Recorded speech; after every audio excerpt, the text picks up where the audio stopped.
Bonsoir à tous, bienvenue dans votre JTM en direct sur KTV. Nous sommes le lundi 1er juillet et à la une de votre journal J-1 avant les résultats du baccalauréat. L'heure du verdict a sonné pour des milliers d'élèves du département. Après une année moins agitée que les précédentes, il est permis d'espérer des taux de réussite supérieurs. Dans la filière générale, le taux était de 50,7% en 2018, soit une baisse d'1,8 point par rapport aux résultats de 2017. Et qui dit résultat, dit entrée dans les études supérieures sur un territoire où le manque de formation reste problématique. Au montage, Leslie Vimenet. Les jeux sont faits pour les plus de 5000 candidats locaux au baccalauréat. Demain, les résultats seront comme toujours accompagnés de leur lot de joie et de tristesse. Aujourd'hui, ce sont les délibérations, c'est-à-dire que les jurys se réunissent et décident à partir des notes obtenues par les candidats et l'examen de leur livret scolaire, de leur donner ou pas le bac avec mention ou sans mention. Ça sera affiché dans les établissements scolaires. L'affichage, c'est demain. Ouais. Voilà. Donc là, ça va être la ruée. Donc là, ça va être les pleurs, les rires, etc., ouais. Les joies. Moi, c'est quand j'étais, je travaillais en lycée évidemment auparavant. C'était vraiment le meilleur moment de l'année. Oui. C'était la concrétisation de tout le travail qui avait été fait sur toute une scolarité. Un travail qui pour beaucoup ne s'arrête pas là. En effet, nombreux sont ceux à se lancer dans les études supérieures, que ce soit à Mayotte ou à l'extérieur du département. Je dirais qu'il y a plusieurs possibilités. Ouais. Il y a principalement donc la poursuite d'études, alors soit au CUFR à Dembéni, et pour ça il y en a quand même un certain nombre qui vont, puisque Parcoursup s'est déroulé, les affectations ont été faites, donc mais on va manquer de place là. Savent, voilà. Et après, il y a une partie de nos élèves, toujours, comme d'habitude, qui part soit à La Réunion, soit en métropole, et surtout dans des académies que l'on a comme partenaires.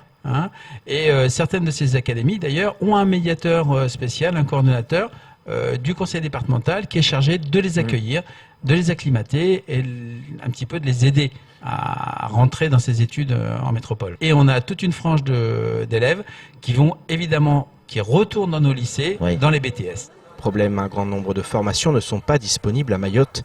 Une donne qui pourrait changer à l'avenir avec le passage de vice-rectorat en rectorat de plein exercice dès l'année prochaine.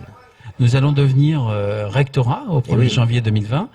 Et dans ce cadre, il est aussi prévu que le CUFR évolue. D'accord. Et je pense que petit à petit, on va avoir une structure qui s'étoffe, qui aura beaucoup plus d'étudiants, qui aura plus de chercheurs, qui aura, je dirais, un volume suffisant pour devenir à terme, alors je ne le dis pas tout de suite, mais qui deviendra à terme peut-être une université de plein exercice. Et donc, on est aussi dans cette perspective-là, donc il ne faut pas désespérer d'aller au CUFR, au contraire, le CUFR a plein de promesses. Des promesses qui devront rapidement se concrétiser afin que les étudiants locaux puissent, s'ils le souhaitent, poursuivre leurs études au sein du 101e département de France.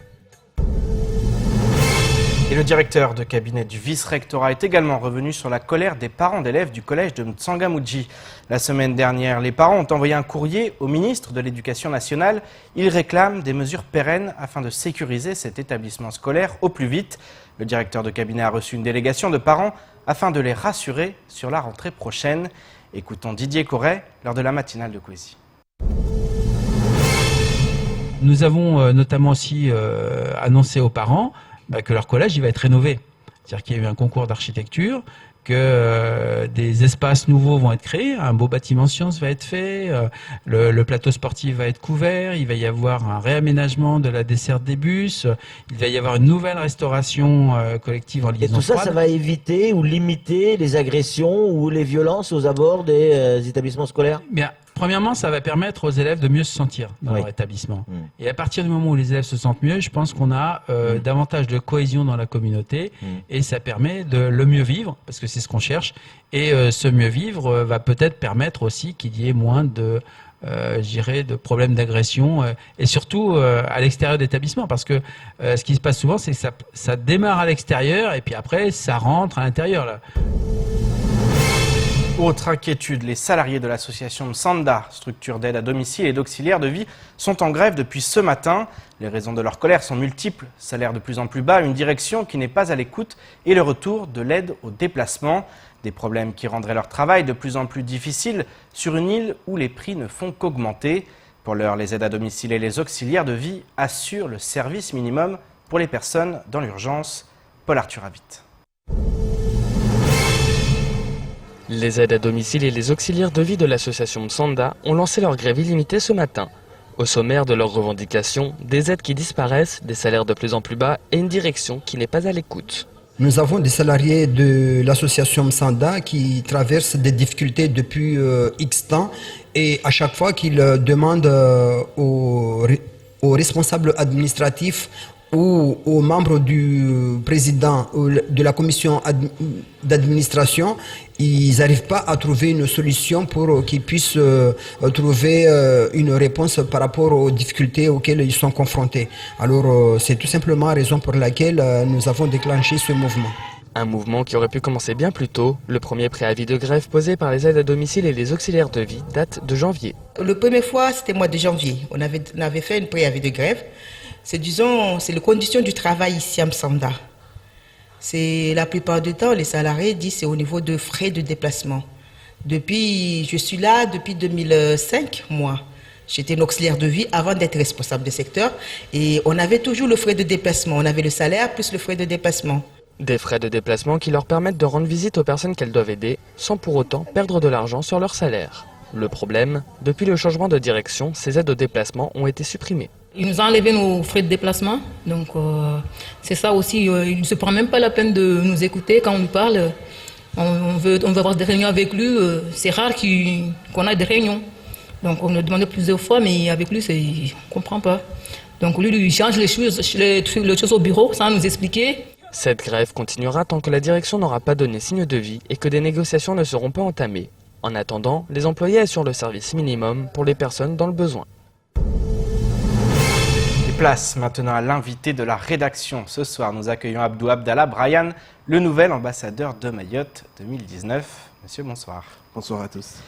C'était vendredi, cette élection. Vous avez été élu nouvel ambassadeur de Mayotte 2019. Comment vous vous sentez là, 2 jours après cette élection? On imagine que c'est extraordinaire. C'est super émouvant et surtout quand je vois toutes ces réactions autour de moi, je ne peux qu'être fier. Alors fier, c'est un parcours quand même compliqué, ça a commencé il y a plusieurs semaines. Comment ça s'est passé l'avant-élection? Comment vous l'avez vécu? Alors j'ai vécu avec tous les membres du candidat, enfin des ambassadeurs, les autres candidats à l'élection ambassadeur Mayotte. C'était super parce que on n'avait pas tous cette envie, cette envie de gagner l'élection n'était pas en nous. C'était surtout l'envie de partage qui était mise en avant plus que l'envie de gagner. Et donc on a partagé plein de choses, c'était magnifique. Justement, qu'est-ce que vous garderez de cet avant? On va parler de l'après, mais qu'est-ce que vous garderez? Ça, le partage, les émotions, et puis aussi toute cette préparation autour? Oui, j'ai gardé plein de choses parce qu'on nous a appris plein de choses pendant ce parcours. Je pense à Inzadou, qui nous a appris à mieux parler, mieux voir mieux tenir aussi. Oui, mieux se tenir, mieux comprendre la vie. On nous a appris plein de choses, surtout avec Mariam aussi qui nous a appris à mieux défiler, mieux marcher, mieux. Et puis voilà, on a appris plein de choses avec tous les membres du comité. Et puis entre nous, on a appris à se connaître, à partager des choses, notamment pendant notre séjour à la résidence, à l'hôtel. On a appris à partager plein de choses et c'était magnifique. C'était super. Il y a une présélection aussi dans les différentes communes de l'île. Vous avez participé. Ça aussi, ça a été une première étape importante, on imagine? Alors la présélection, c'était une première étape, mais c'était pas plus important parce que la première étape, ça a été organisé rapidement. On était 3 dans la présélection, donc c'était un peu évident de gagner. Et puis de toute façon, on était tous les 3 sélectionnés. Et voilà. Et puis pendant la présélection, je m'en foutais un peu de gagner ou pas, puisque dans tous les cas, on allait participer à l'élection. Il n'y avait pas du tout de préparation particulière pendant la présélection. Maintenant, vous avez gagné. Comment vous prenez ce rôle d'ambassadeur? C'est quand même quelque chose d'important. C'est un poids à porter, lourd, parce que vous allez représenter Mayotte au niveau national. Comment vous le vivez, ça, là, aujourd'hui? Alors d'abord, je rappelle que je représente le jeune Mahorais, la jeunesse mahoraise, et j'en suis conscient. Je suis conscient que je dois représenter non seulement les jeunes Mahorais, mais surtout Mayotte. Vous êtes étudiant? Oui, je suis étudiant. Je viens de finir mon cursus en 2e année de BTS Assistant Manager. Du coup, là, j'attends les résultats, donc je vous prie, priez avec moi. Et je suis conscient que je dois représenter D'ailleurs, c'était mon projet, c'est pour ça que ça fait partie des choses qui ont permis que je suis élu aujourd'hui. Et voilà, je vais mettre en avant mon projet, les choses que j'ai prévu de mettre en place. Parce que la Notamment- particularité aussi de cette élection, c'est qu'effectivement, il fallait avoir Il fallait avoir un projet. Oui. Quel est le vôtre, justement, aujourd'hui? On peut en parler? Vous êtes Oui, le bien gagnant. sûr, bien sûr. En fait, mon projet, c'était de mettre en avant le Maoré. De mettre en avant le Maoré parce que, sachant que, et je crois que beaucoup de gens le savent, à Mayotte, la Mahoraise est plus mise en avant que le Maoré, en fait. Nous le voyons dans différents événements. On a différentes élections de Miss, en fait, Miss Mayotte, Miss Prestige, Miss Maman, Miss Coco, et le Salouva Ouva Sibi. On a plusieurs événements autour de la Miss, en fait. Et j'en vois aucun à part ambassadeur Mayotte pour le garçon. J'en ai vu, et surtout sur la présence, j'en ai vu, j'ai vu aucun ambassadeur qui a été mis en avant, j'ai vu aucun ambassadeur qui était présent pendant leurs années de mandat. Du coup, j'ai prévu de mettre en avant ce mystère parce que nous connaissons l'histoire des femmes à Mayotte, l'histoire des filles à Mayotte, l'histoire des chatouilleuses. Mais ce qu'on oublie en fait à Mayotte, c'est que c'est pas que la femme en fait qui s'est battue pour Mayotte en fait. Il y a les hommes aussi qui se sont battus pour Mayotte. Je pense à Younous Abamana, Tani. Du coup, c'est important de mettre tout ça en avant. C'est important de penser aussi aux garçons. Et j'ai prévu de mettre différentes actions en place pour justement valoriser ce monsieur. Il y a aussi des concours qui vous attendent, notamment Mister France. Comment vous appréhendez ce concours au niveau national où là, vous allez pouvoir justement représenter Mayotte à l'échelle du pays tout entier? Alors là-bas, c'est complètement à notre niveau. Je suis conscient de ça. Et je sais au fond que je dois me préparer, mais vraiment pour participer. Pour gagner à l'élection là-bas, parce que C'est ça l'objectif ouais, aujourd'hui. c'est ça vous avez envie l'objectif de gagner? aujourd'hui. Je veux surtout pas revenir perdant. En fait, je veux quand même me battre pour revenir gagnant et bien représenter mon île là-bas. Un dernier mot avant de nous quitter. Comment vous voyez l'avenir? Au-delà, on sait que souvent c'est un an et parfois effectivement ça s'arrête. Il y a un nouvel ambassadeur. Comment vous voyez vous l'avenir? Vous expliquez que vous aviez envie de faire prolonger et que ça aille au-delà d'un an. Que souvent les ambassadeurs, on les voit pas trop pendant l'année et puis Oui. après c'est vrai qu'ils disparaissent. On imagine que vous avez envie d'aller plus loin. Oui, et surtout que mon but cette année, c'est d'élargir en fait un bon public, un public que je souhaite garder pendant mon année de mandat et après mon année en fait. Et c'est pour ça que je dois travailler vraiment et surtout m'appuyer sur la communication pour bien travailler et mettre en valeur le mystère que je souhaite.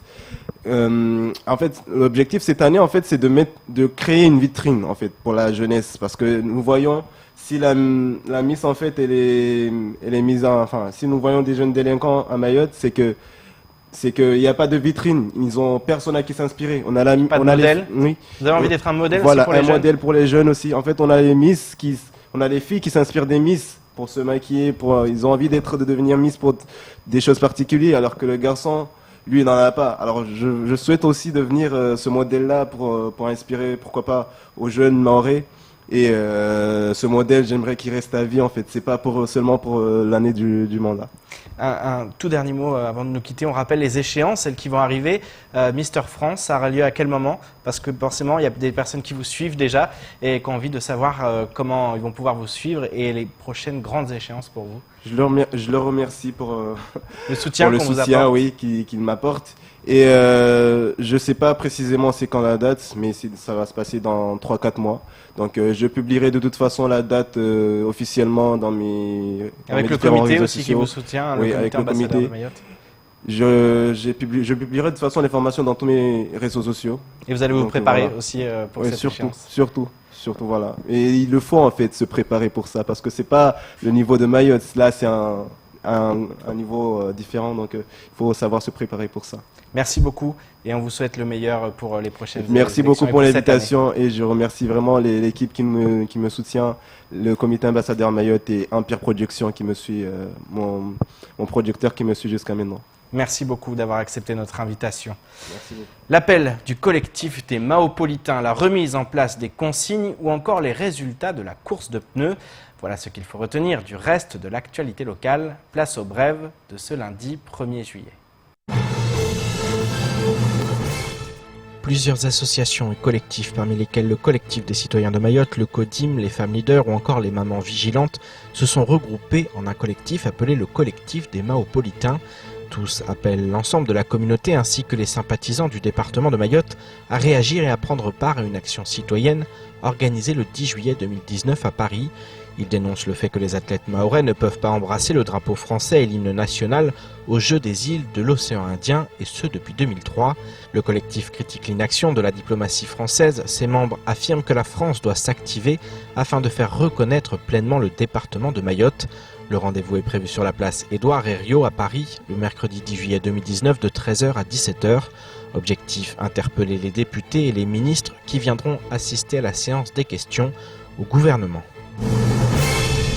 Pour Brune Poirson, la secrétaire d'État auprès du ministre d'État, ministre de la Transition écologique et solidaire, les taux de recyclage des emballages ménagers dans notre pays ne sont pas bons. Les choses doivent changer pour limiter la production des déchets et surtout améliorer ces taux. Le 17 juin dernier, elle a mis en place un comité de pilotage en vue de remettre en place la consigne des emballages en aluminium, bouteilles et flacons en plastique et bouteilles en verre. Le lancement de ce groupe de travail a eu lieu à Strasbourg, non loin de l'Allemagne, où la secrétaire d'État a visité un supermarché qui pratique la consigne. Les usagers rapportent leurs emballages en échange d'un bon d'achat dans le supermarché. Le dispositif semble fonctionner puisque 90% des emballages sont recyclés en Allemagne. La France peine avec 25% de recyclage des bouteilles en plastique. Brune Poirson souhaite donc rémunérer le geste de tri puisque nos voisins le font et cela fonctionne. Près de 900 participants, dont environ 500 enfants, ont animé la 36e édition de la course de pneus samedi. Les coureurs colorés ont pris le départ de la MJC de Mtsapéré direction l'arrivée, située au niveau de la place de l'Ancien Marché. 1850 mètres plus tard, chez les garçons, c'est Khaled Ben Daroussi qui s'est imposé. Chez les filles, à noter la victoire de Ounaïda Mahamoud. Pour les équipes dans la catégorie Mama, c'est la MJC de Mgombani qui a remporté la course. Chez les femmes, les filles du Camin sortent vainqueurs. L'équipe dopage remporte la course dans la catégorie impressionnante des gros pneus. Pour la catégorie hommes et mixte, à noter la victoire de l'équipe Les Vainqueurs qui porte bien son nom. À noter également que l'équipe Tempête Kenenet a gagné le prix du meilleur déguisement en répondant au mieux au thème de cette édition, courez coloré.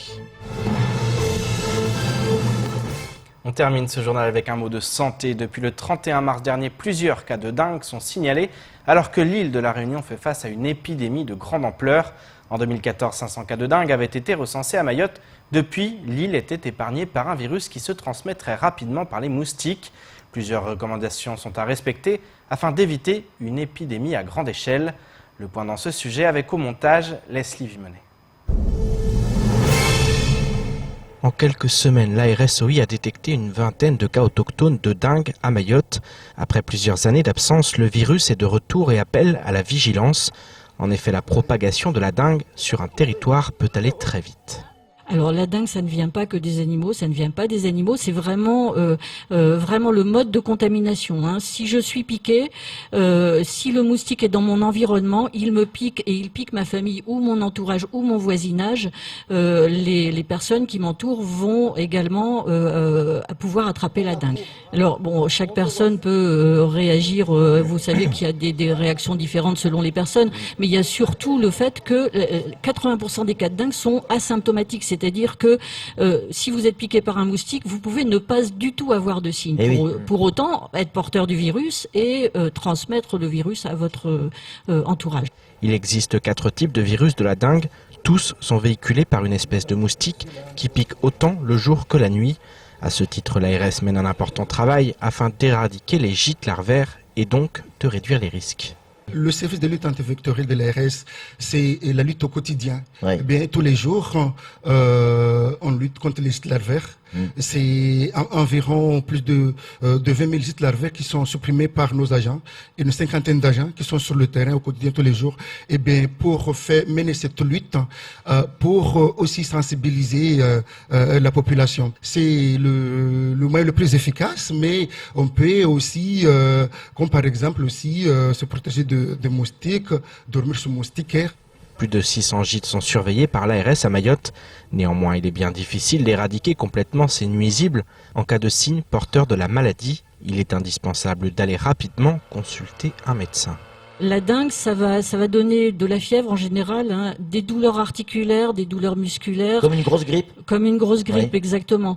Ça peut ressembler à beaucoup de choses, à la grippe, mais aussi, par exemple, à la fièvre de la vallée du Rift, Oui. on en a parlé récemment, vrai. ou à un paludisme. Ouais, ouais. Donc il faut consulter rapidement, si possible, plutôt dans son médecin ou un centre de santé. Éviter d'aller aux urgences, parce que aux urgences, le diagnostic de dengue peut être fait dans un centre de santé et les prélèvements seront faits. Et c'est le prélèvement qui va être analysé au laboratoire qui va confirmer le cas ou Prélèvement, infirmer c'est le prise de cas de sang, dengue. c'est ça Ça sera une prise de sang, oui, Ouais, exactement. À La Réunion, sur la seule année 2019, 17 000 cas de dengue ont été confirmés, tandis que 46 000 cas sont suspectés. Il y a eu 9 décès, dont 5 directement imputés à la dengue. Pour éviter qu'une telle épidémie frappe Mayotte, un seul mot d'ordre, vigilance et lutte permanente contre les moustiques. C'est la fin de votre journal. Merci de nous avoir suivis. Pour ma part, je vous donne rendez-vous demain dès 19h pour une nouvelle page d'actualité locale. Excellente soirée sur Cozy.